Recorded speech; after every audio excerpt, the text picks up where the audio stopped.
इस वक्त मैं मौजूद हूँ पाकिस्तान सोसाइटी के बाहर, जो कि एक इदारा है जहाँ पे मंशियात जो लोग इस्तेमाल करते हैं उन लोगों का इलाज होता है, वो भी मुफ्त। अब इस इदारे में लोगों का इलाज किस तरीके से होता है, किन किन मराहिल से उन लोगों को गुजरना पड़ता है, ये हम जानेंगे अंदर जाने के बाद। और जो डॉक्टर्स हैं उन लोगों का किस तरीके से इलाज करें और उनके पास क्या क्या एक्टिविटीज़ हैं करने को, वो सब जानेंगे अंदर चलने के बाद। आइए चलते हैं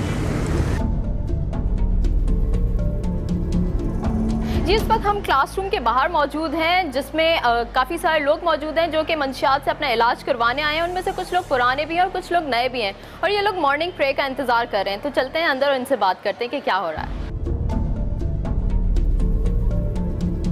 जी, हमारे साथ मुख्तार साहब मौजूद हैं जो कि हमें बताएंगे कि यहाँ मॉर्निंग प्रे में क्या क्या होता है। सुबह के उठने के साथ जो है हम सब दुआ करते हैं। बिस्मिल्लाहिर्रहमानिर्रहीम।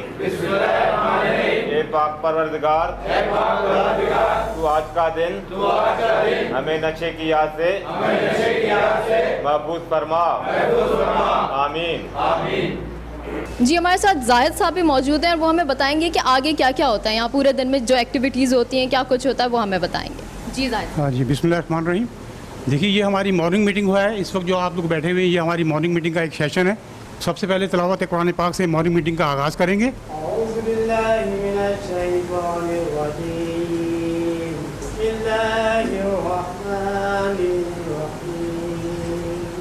मैं चाहूँगा कि आप हमारा फ़लसफ़ा सुने, मॉर्निंग मीटिंग का फ़लसफ़ा। जी। ऐ खुदा मुझ पर ज़िंदगी आसान फरमा। इसके बाद हम लोग आप मीटिंग को लेके चलते हैं पुल अप की तरफ। जी, पुल अप इस्लाह। हाँ भाई मोहसिन, शायद तुझे भी ऐसा एहसास हो रहा होगा इस बात का कि यार इतनी भरी मीटिंग के अंदर तुम्हें खड़ा करके सिर्फ़ और सिर्फ इस बात पे तुम्हें एहसास दिलाया जा रहा है कि ड्यूटी के टाइम पे तो यानी कि ड्यूटी करते हो, ठीक है, लेकिन ड्यूटी के दौरान सुबह का टाइम जब होता है 5 या 6 बजे के टाइम पे, उस टाइम पे तुम सुस्त हो जाते हो, नींद आने लगती है। इसका मतलब ये है कि दिन के अंदर तुम अपनी नींद पूरी नहीं करते हो। अगर नींद पूरी नहीं होगी तो भाई सुबह को ड्यूटी किस तरीके से करोगे तुम रात को? तुम्हें यहाँ पर एक जिम्मेदार इंसान बना के तुम्हें जिम्मेदारी दी गई है, लेकिन तुम अपनी जिम्मेदारी को सही तरीके से अंजाम नहीं दे रहे। मैं तुमसे उम्मीद करता हूँ, अल्लाह से दुआ करता हूँ कि तुम ड्यूटी ख़त्म करने के बाद जाके अपने कमरे में सो जाओगे और ड्यूटी अपनी पूरी टाइमिंग पे करोगे। जी, इन्होंने जिनकी इस्लाह करने की कोशिश की है, हम उनसे उनके तासुरात जानने की कोशिश करेंगे। जी, क्या कहेंगे? ये नदीम भाई मेरे सीनियर साथी हैं, इन्होंने बहुत अच्छी बात करी। अब मैं आइंदा से कोशिश यही करूँगा कि अपनी ड्यूटी ख़त्म करने के बाद सो जाऊँ दिन में। इंटरटेनमेंट में हमारे साथ लियाकत बाबा बैठे हुए हैं, बड़े ज़बरदस्त शायरी इनकी है। मेरा नाम सैयद लियाकत नकवी है, लाकू बाबा कहते हैं मुझे। मेरी 2 किताबें छप चुकी हैं, तीसरी ज़ेर तबा।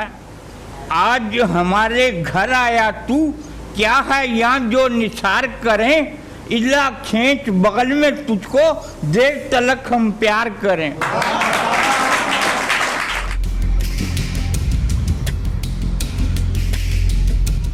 और क्या करते हैं आप यहाँ? जी, मैं रिकवरिंग ड्रग यूज़र हूँ अल्हम्दुलिल्लाह। इस वक्त जो है मैं अभी, जैसे कि आपने डिसाइड किया कि यहाँ पे 3 कैटेगरीज़ हैं।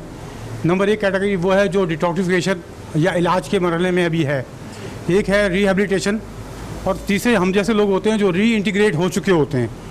मेरा यहाँ पे ट्रीटमेंट हुआ अल्हम्दुलिल्लाह, मैं रिकवर हूँ। मेरी रिकवरी को तकरीबन 5 साल होने को आ रहे हैं। अब मैं दोबारा अपनी फैमिली में री इंटीग्रेट हो चुका हूँ। I am a married person. अच्छा जी, और जो यहाँ पे इलाज वगैरह होता है उसकी चार्जेस, फीस क्या होती है? अफोर्डेबल है लोगों के लिए, आम बंदों? टोटली फ्री ऑफ कॉस्ट उनका इलाज हो रहा है, टोटली फ्री ऑफ कॉस्ट उनकी रिहेबिलिटेशन हो रही है, टोटली फ्री ऑफ कॉस्ट उनकी काउंसलिंग हो रही है, और वो आज ड्रग फ्री हैं। जी, ये तो थे जाहिद साहब जो कि ड्रग छोड़ चुके हैं, ड्रग्स इस्तेमाल अब नहीं करते, उनका इलाज हो चुका है, वो यहाँ पे जॉब भी करते हैं। तो अब हम कुछ नए ड्रग यूज़र्स जिनका इलाज हो रहा है उनसे बात करेंगे और उनके तासुरात जानने की कोशिश करेंगे। आइए।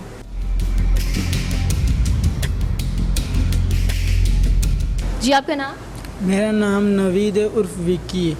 विक्की, अच्छा, तो आपकी एज क्या है? उम्र? 17 साल। 17 साल है। कब से नशा करते हैं? चरस पीते हुए 8 साल हो गए, ड्रग्स करते हुए 4 साल। किस तरह से आपने नशा स्टार्ट किया, किस तरह से शुरू किया? गलत गैदरिंग में बैठने की वजह से। यानी आपने नशा किया हुआ है? जी, नशा किया हुआ है।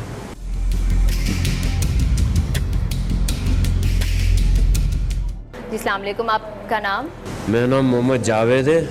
मेरे को तकरीबन 30 साल की मेरी उम्र है। 15 साल से मैं नशा कर रहा हूँ पाउडर का। यानी आप 15 साल की उम्र से नशा कर रहे हैं। तो 15 साल की उम्र में आपने किस तरह से नशा शुरू कर दिया था? मेरा एक दोस्त था शाहिद, वो पाउडर पीता था सिगरेट के अंदर, मेरे को नहीं पता था कि पाउडर की सिगरेट है। तो वो मैंने पी सिगरेट, 2-4 दिन पी, उससे मुझे उल्टियाँ वगैरह होती थी। 11 साल हो गए आपको नशा करते हुए, और यहाँ कब आए हैं आप? यहाँ मेरे को 4 महीने हो गए। आप किस किस्म का नशा करते हैं? मैं सिंगाड़ा लगाता हूँ। स्निफिंग में तो बीमारियों का खदशा नहीं होता, वो सिर्फ सूंघते हैं। सिरिंजेस वगैरह का नशा तो नहीं किया आपने? किसी की लगाई थी तो उससे HIV हो गया मेरे को। आपको HIV है? हाँ।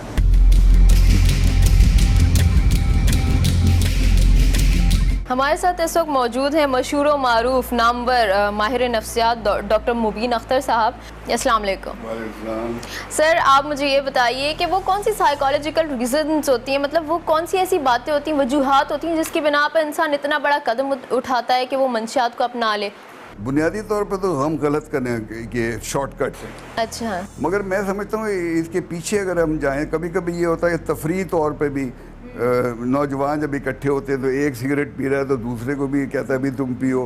पीरियड कितना लगता है किसी भी ड्रग एडिक्ट को एडिक्शन ख़त्म करने के लिए, कितना तक? मैं पीरियड को डेफिनेट नहीं कह सकता कोई।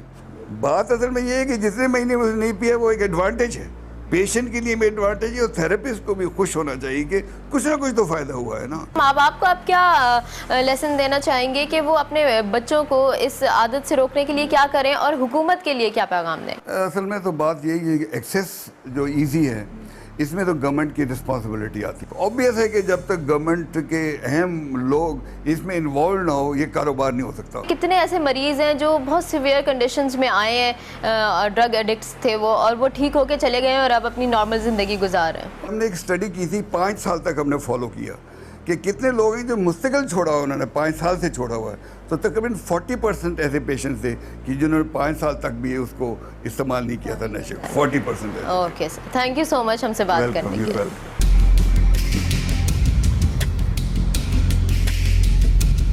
मैं इस वक्त मौजूद हूँ ड्रग माफिया के एक अहम रुकन शहजाद खान साहब के साथ। इनका कहना ये है कि ये मॉनिटरिंग करते हैं पूरे मुल्क में ड्रग्स की सप्लाई को, और इनके अंडर काफ़ी सारे लोग काम करते हैं और ये पूरे पाकिस्तान में ड्रग सप्लाई करते हैं और उसको मॉनिटर करते हैं। आइए उनसे बात करते हैं कि वो अपने इस कारोबार को किस तरीके से चलाते हैं और क्या मुश्किलात का सामना करना पड़ता है।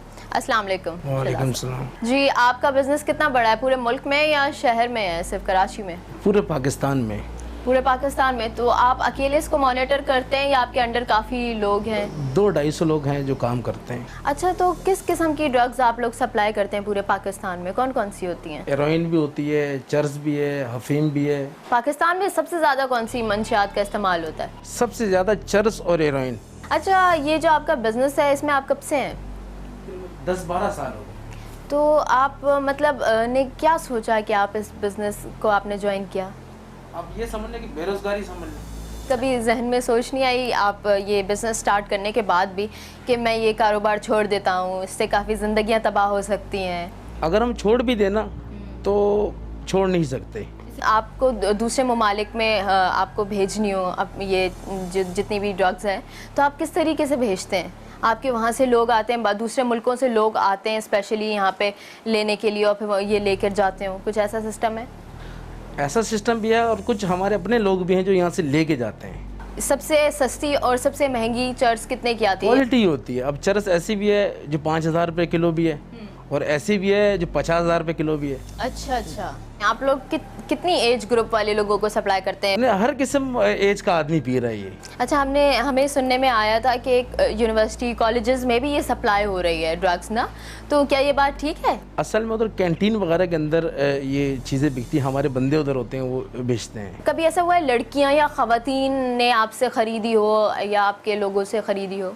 हाँ, खरीदती, ख़वातीन भी खरीदती हैं, तो मगर अपने इस्तेमाल के लिए? हाँ, अपने इस्तेमाल के लिए। किस तरह से बेचते हैं, क्योंकि ये तो इलीगल होता है ना, आप दुकान तो खोल नहीं सकते इसकी। एरिया होते हैं ये, बाज़ एरिया होते हैं, बाज़ ऐसे हैं कि हम फ़कीरों से भी बिकवाते हैं, जो भीख मांगते हैं उनसे भी बिकवाते हैं। कराची के किन किन इलाकों में आपके बंदे घूमते हैं, सेलिंग होती है आपकी मंशियात की, ड्रग सेलिंग, मतलब कौन कौन से एरियाज़ आप लोग बेचते हैं? ज़्यादातर ये गरीब इलाकों में ज़्यादा तक होता है। अच्छा। जैसे लियारी हो गया, अली मार्केट हो गया, पुरानी सब्ज़ी मंडी हो गई, मंजूर कॉलोनी होगी। आपको कभी खुद नहीं एहसास हुआ कि मैं कितनी रिस्क वाली ज़िंदगी गुजार रहा हूँ, मैं आज हूँ और कल नहीं भी हो सकता, और मेरे पीछे मेरी बीवी मेरे बच्चे हैं, तो उनका क्या होगा? सोचा है? इतना उनके लिए कर लिया कि अगर मर भी जाएं तो उनका बसर हो सकता है। अच्छा ये बताएं कितना मुनाफा होता है? मैं अगर मुनाफे का बताएंगे तो आप भी शुरू कर देंगे। अगर कोई नया SHO आ गया हो और वो रेड करना चाह रहा हो, उसे पता चला हो कैसे इलाके में सेलिंग हो रही है इसकी ड्रग की, तो तब आप लोग क्या लाए अमल इख्तियार करते हैं?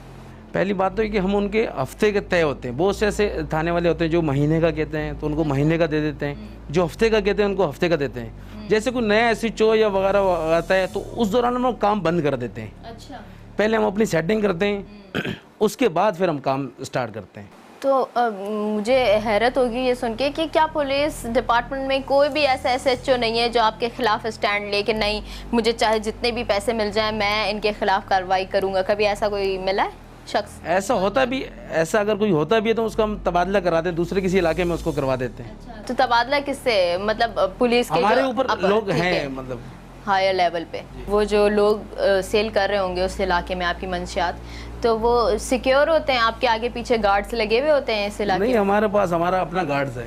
अच्छा, तो ये हर बंदे के पास होता है तकरीबन? आपके जो लोग हैं जो काम कर रहे हैं आपके अंडर, कोई ऐसा बंदा मारा गया हो, कत्ल हो गया हो कोई गोली से? कभी पुलिस मुकाबला वगैरह नहीं हुआ क्योंकि हमें पता लग जाता है पहले ही। मिसाल के तौर पे अगर कोई छापा पड़ रहा है या पुलिस आ रही है तो हमें थाने से फ़ोन आ जाता है। आप लोग सप्लाई करते होंगे काफ़ी मतलब एलीट क्लास को, जो बड़े घराने होते हैं उनको, और जो हमारे शोबिस के लोग हैं उन लोगों को भी सप्लाई करते होंगे, तो उनको सप्लाई करने का क्या तरीका है? उनका तरीक़ेकार ये है कि उनके कोई नौकर आ जाता है, कभी ड्राइवर आ जाता है, वो ख़ुद तो नहीं आते मगर हमें पता होता है कि कौन किसके लिए लेके जा रहा है। कभी पॉलिटिशियंस को सप्लाई किया हो?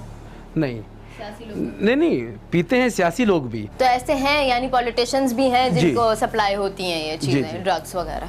आप बताना पसंद करेंगे किसी पॉलिटिशियन का नाम जिनको आपने सप्लाई की हो मंशात? अगर बता दिए तो हमारा फिर कारोबार कैसे चलेगा? अच्छा, कभी आपकी जासूसी की है किसी ने, या कभी कोई मुखबिर या कोई जासूस आप लोगों ने पकड़ा हो जो आप लोगों की जासूसी कर रहा हो?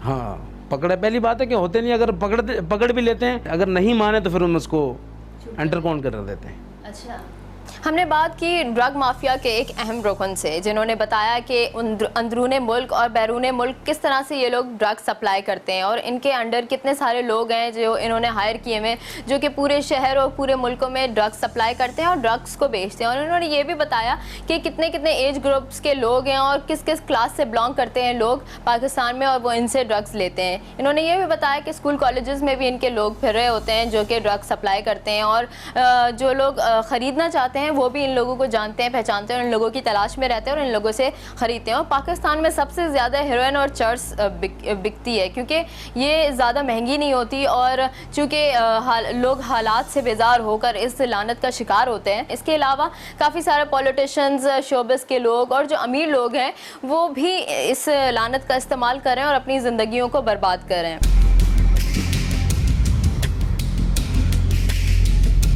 नाज़रीन, हमने आपको अपने आज के इस प्रोग्राम में मंशियात की फराहमी, मंशियात के इस्तेमाल और पुलिस की कारकर्दगी, इसके अलावा मंशियात से छुटकारा दिलाने वाले इदारे की कोशिशों के ज़रिए एक सैर हासिल जायज़ा पेश किया।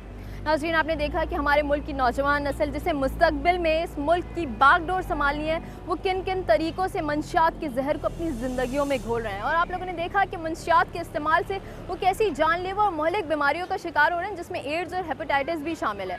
और ये सब सिर्फ इसलिए हो रहा है कि हमारा माशरा जो है वो बेहिसी का शिकार हो चुका है और ये हमारी हुकूमत की गफलत है। तो हम हुकूमत से सिर्फ यही दरख्वास्त कर सकते हैं कि वो हमारे मुल्क में ऐसा लाए अमल इख्तियार करे कि हमारे मुल्क के नौजवान नस्ल को अपने हालात से फ़रार हासिल करने की ज़रूरत ही पेश ना आए। और आइए आज हमारे साथ ये वादा कीजिए कि मंशियात की लानत से दूर रहेंगे और इसके ख़िलाफ़ आवाज़ उठाएंगे। इस हफ्ते के लिए बस इतना ही। आपको हमारा प्रोग्राम कैसा लगा आप हमें बता सकते हैं हमारे मेलिंग एड्रेस पे मेल करके, जिस हमारा मेलिंग एड्रेस है aka@sama.tv। इसके अलावा आप हमारा फेसबुक पेज भी ज्वाइन कर सकते हैं जिसका नाम है अवाम की आवाज़। अवाम की आवाज़ की टीम और महविश सिद्दीक को दीजिए इजाज़त। आवाज़ उठाइए, इनकलाब लाइए।